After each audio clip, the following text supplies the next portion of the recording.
Nawala na yung kano. Ay, sir, chairman. Ano, dili. Ako lang tawag, anong tama itong gingon na Sir Mike, nga ang simba katolika, wala man tapaningli og tawag anang bayad. Pero kanaman kung ginahatag na mo, ang tama itong gingon Sir Mike nga, ang ihatag nga amount sa parokya, kasal, bunyag, kanisa, na anay kapaingnan. Tama itong gingon niya nga, kana, o magpakasal, buta na ito, bisag 5,000 ha? 5,000 ang ito, buta na ito ka ng special cake sa yun, kay ang bulak daan. Alagi, 35,000, sige, buta na ito, 50,000. Ang bulak na tawag anang gamiton, ang tawag anang aisle, ang mga tao nga na adina, siyempre, 35,000 kung yung mong gihatag. So, ang amount dapat makita kung sa palibot, kung mo na yung mahitabo. Ingon ana si Mat, pero ang normal gid nga mga tao nga magpakasal, ba't natong 5,000 ang gihatag, syempre bulak lang daan, wa na, bilangon ang bumpong bulak kon. Di ba niya, gusto nimo nga mamapuno ng bulak ang imong aisle. So muhatag jud ka. Okay. O nya, kas ara pud na mahitabo sa usa ka Katoliko. Di ba kas ara pud na?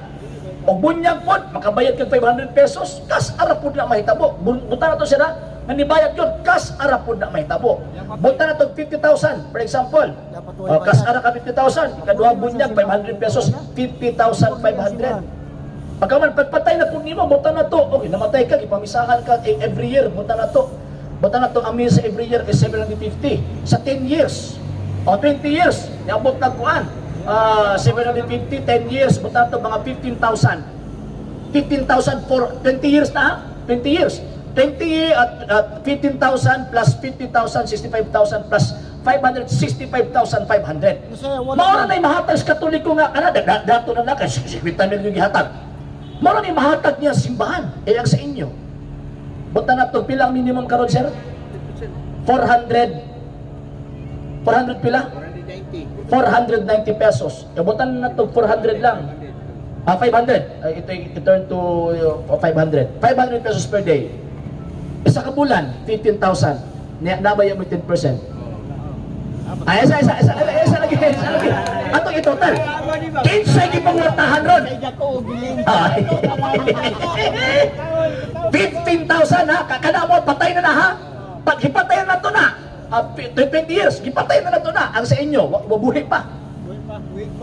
Matagbulan lang na ha. Pila po ng bunyag. Kasal. Isa lagi, gusto na ako pintahon ba? 1,500. Kung 15,000 imong monthly, 1,500 ang imuhang mahatag every month. 10%. Katong giingon sa Malakyas 3Gs ka na inyong ginasunod. Okay. 1,500 i-multiply mo na 12 months. 1,500, 15,000 sa 10 months. Pagkahuman another 3 is 18,000. Okay. 18,000. 18,000 sa 1 year. I-multiply na to na og 20 years. 18,000, 180,000 sa 10 years. 360,000 sa 20 years. Buhi pa ka. Kinsa gipangwartahan ron?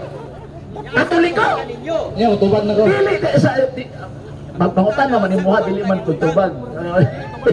At igot lamang ko ni hatag. Igot lamang ko ni hatag og tawag anang kuan. Igot lamang ko ni hatag. Ang point nila kinsay gipangwartahan. Ang kwarta nga gihapangayo sa panahon na magkasal bunyag na ay kapaingnan. Ang kanang tawagan ng inyong disposito o sa bulad, bahay-bahay ni pastor. Okay. Sa isa ka membro, 360,000. Ibutang na to nga naamoy 100 ka membro. 3.6 billion every Sabadista nga nabuhi nagsabadista 20 years. 3.6 billion. Mo ni makuha ni pastor. So karon ang pangutana dayon imong kaugalingon sir. Isa ba? Alagi.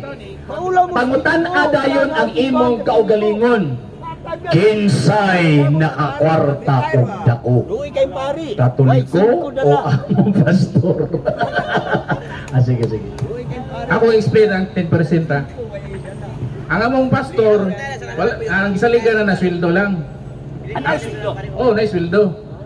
ang 10% bawasan na sa suga, tubig, ug mga pag-repair simbahan. Ang babilin nga 5% na naipadala na sa General Conference. Nya bawal sa pastor magnegosyo sa pastor sa Seventh Adventist. Ang isaligan na sweldo lang. So ang mga pastor sa Seventh Adventist bayaran. Bayaran gani. So, ang buhat ipasabot, tama ginitong giingon nga pastor burot membro alaot. Sindado man si pastor. Ang amo ang mga pari honorarium no intaw na sila. Dili standard ba kumbaga depende sa kadako sa parokya. Ang inyo ha sindado pastor na dahil nga ipugos yung 10%. Maborot og dako si pastor kinokol taon ni hawak kas pagkakatoliko ay hindi ka gusto magkwartahan diha ni hinukol pagkwartahan ka.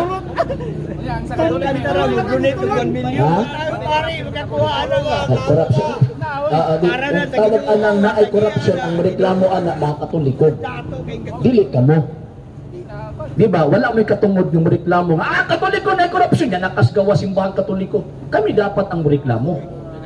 So wala kay katungod nga may kag na korupsyon simbahan katoliko. Ang inyo lang mo ta nagpangitaay ta karon ba? Kay mo nga naibayad ang kuan atong gatan-aw kinsa gigipangurtahan ba? Nga ang sa inyo 20 years buhi pa ang mo patay na. 65,500 patay na na. Ipamisahan na ng 20 years. Di ba? Ang sa inyo buhi pa 360,000 taon. Sir, ako tawag anang kung sa kuan pa timbangon na to. Ano lang 10% pa lang na ha. Wala pa lang pa nilabot sila sa uban pa mga halad-halad ninyo. Dili, pansik. Mao nang kinahanglan si pastor mga mudawat og sweldo ngano man kay naa si pamilya mo ng inyong buhion. Kamo mismo mabuhi. Ang mga pari, may anak na sila. Wala bisang asa na sila ilabay. Gano'n man, kay waman nga sila tawag ang pamilya. O niya, lain po kaayon nyo nga, ang kwarta ninyo, may ipeskwila niya sa mga anak. Puita ko na anak eh. Iligala. Kaya nga eh. So, mana sir, ako, kaya sa ingon ni magayon na nga, mo na gikahawaan ni mo, na dadinggoy na noong ka sir. Gipangortahan ni noong ka, 300,000 years. Muwi pa ka? Nga, pag-abot pag hindi mo, pag-retire pag ka sir, mudawat kay panaglitan og 1 million. 10%. Paldos, pastor, baga kay pulo sa pastor. Sana aso. Oy, mo ni question. Sir, mo ni question. Kanang giniingon nila mga pupri daw ang mga pastor 70 Adventist. Asa na inyong halad? Asa na ang inyong halad? Ha? Ang amo agi makita magin nimo. Digensley naman ako, 1% mabilin ipadala dun sa. Gani ipadala General Conference ipadala. So mas dato tong si ang pamilya ni Ellen G. White. Kay tawag ana mo man to ang incorporator ana, pundo. Pamilya ba? Ellen G. White? Tutukod oy. Oy binuang man dili ay binuang man kanang founders din ha. Now na dili na adjective or verb. Sir. Gibinuangan jud kayo sir, gibinuangan jud ang bakalaris ba? Kanang founders kana sulat sa inyo ang tawag anang what people need to know kanang inyong 27 doctrines. Wana tawag anang noun na dili na action word na kakaplag or verb. Tama ba ko? Verb action word. Dili na action word nga nakakaplag siya kanang one of the founders of the Seventh Adventist. Dili na nakakaplag noun na founders, ibig sabihin, siya ang origin anang punduka. Siya tag-iya, sir. Binuang, tanawara. Bisan tawag anang kuan, sir. Makaingong tabang nga, giilad mo gitong tawag ni sila. Pati naman simpleng grammar, ilang lubago. Sir, matulog, sir. Muhigda kasi may daanan, sir. Pamalandungi dyan inisakto, sir. Jesus, ginoko. Tawag anang gipangortahan ko, 360,000 20 years. Nya, pagkahuman, palbutis pastor nga gapait pa ko kay minimum lang yung taon na kung sindo. Kaya mo simbahan kahoy lang gyapon kay kwarta ni kuyahan. Bahin-bahin na sa mga marama niya. Dali sa tuwa, tanawan na tuwa. Kining altar pa lang daanan mo, sir. Una-una ra na nimo. Sir. Kining sa Seventh Adventist. Libre kayo na yung simbahan. Kahoy lang yan. Paldo kayo. Pupunta pala ito, galugyan. So, pero, sir, granting mo na admitting nga, sige, ana na lang, pero ang point din ha is, gipamortahan din mo og 360,000 pesos sa mga minimum earner nga mga trabahante. Kay 10% pa lang. Wa pa lugo nilabot ng ilang mga donasyon kanang love offering nila every Saturday ninyo yung simbo. Panilabot. O, idagdag pa na to.